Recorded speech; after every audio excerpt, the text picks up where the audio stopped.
जय परमेश्वर परमात्मानम। Page number किताब जगत हितकारिणी पेज नंबर 41। जब ऐसे ऐसे फेल दुनिया में नहीं होंगे, देखते पाप को जो भूत प्रेत और देवता वगैरह के नाम से जीव मारते हैं उसको तो हर कोई चुरा देगा, परंतु इनका गुप्ती पाप छूटना चाहिए। जब दुनिया से फैल छूटेंगे, जब तक गुप्ती पाप नहीं छूटेगा तब तक संसार को भूत प्रेत का बहाना करके जादू से बीमार करते रहेंगे और संसार भूल करके डर की वजह से देवताओं और भूतों और प्रेतों के नाम से अनबोलों को मारते रहेंगे। और भाई मेरे हो, गुप्ती पाप वो हैं कि जहाँ इन महाजना ने 84 लाख कुंडिया राग और लोह की बनाई और तुम सब संसार कहते हो कि वहाँ पर स्वर्ग और नरक है और नागी डालते, सो वहाँ पर तमाम पाप बंदियों के कुल के हाथों से होता है। सो वो तो ऐसा पाप है कि जैसा रावण ने दरिया पार लोग पाप चलाया था, उसी तरह से इन महाजना ने गुप्ती पाप चला है। सो वो तो महाजनान की जात को ही मालूम है और वहाँ पर इनकी जात के सेठ महाजन ही जाते हैं और उसी गुप्ती पाप से देवताओं और भूतों और प्रेतों का दुनिया में फैल चला है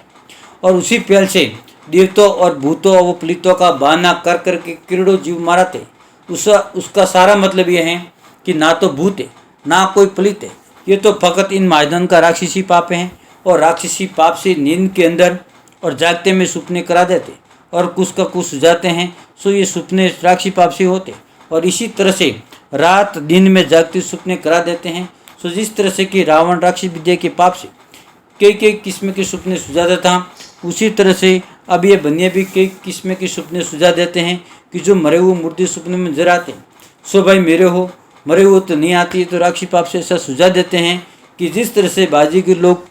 ठीकरी का रुपया पैसा करके दिखा देते हैं, ऐसे ये बनिए भी राक्षस पाप से भूत प्रेत वगैरह सुझा देते हैं। परंतु भूत प्रेत वगैरह जो सुझाते हैं वो सब जाड़ है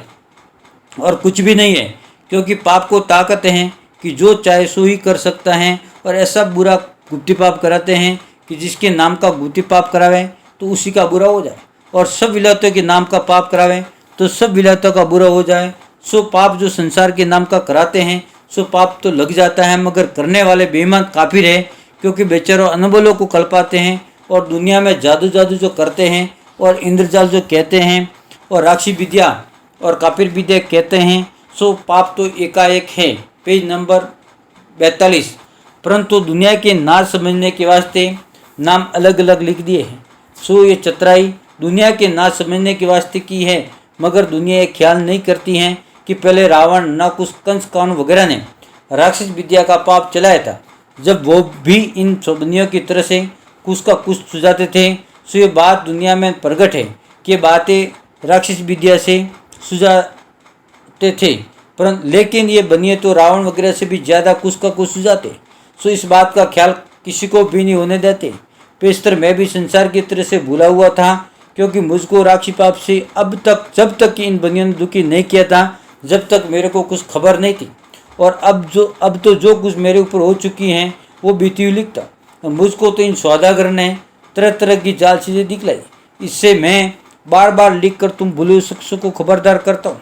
क्योंकि इन बनियों ने फकत दुनिया के नाम का पाप की चलाया है और पाप से बुरा करते हैं। सो मुझको इनका पाप मालूम हो गया है, जिससे मैं आप लोगों को वाकिफ करता हूँ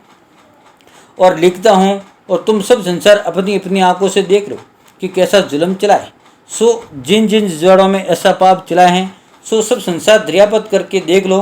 कि इन बनियों ने बुढ़ी आदमियों और औरतों पर कैसा जुल्म किया है कि उन्हों को डाकन बनाए हैं, जिसका हाल तुम संसार के लोगों जरा दिल लगाकर सुनो कि जो छोटा गाँव है उसमें 150 डाकनियाँ बनाई हैं और जो कि उससे बड़ा शहर है वहाँ पर बहुत सी डाकनियाँ बनाई हैं, परंतु जो कि बुढ़े मर्द औरत हैं तो वो तीर समान है। सो वेद और पुराणों में भी लिखा है और दुनिया में भी जानते हैं कि जो बुजुर्ग होता है वो तीर्थ के मानिन है, मगर इनके सिर बदनामी दे दी है। परंतु ये बनिए ऐसे हैं कि तीर्थ स्वरूपी आदमियों को संसार के हाथों से मरवा देते हैं और तरह तरह की बीमारियां भी राक्षस विद्या के पाप से करते हैं और संसार के दिल में डाकने को सुझाते, और जो कि डाकनियाँ बनाई हैं उनके दिल में भी ऐसा सुझा देते हैं, इससे वो भी ऐसा कहने को लग जाते कि हम डाकी है। सो इस वजह से ऐसी बातें कहने को लग जाते हैं कि उनकी अक्ल इन बनियों ने अपने राक्षसी पाप से ऐसी खराब कर दी है। मगर ये बात काबिल ख्याल करने के हैं कि एक शख्स बहुत फासले पर या कुछ नज़दीक बैठा है तो उसका दिल वो किस तरह खा सकता है। जय परमेश्वर।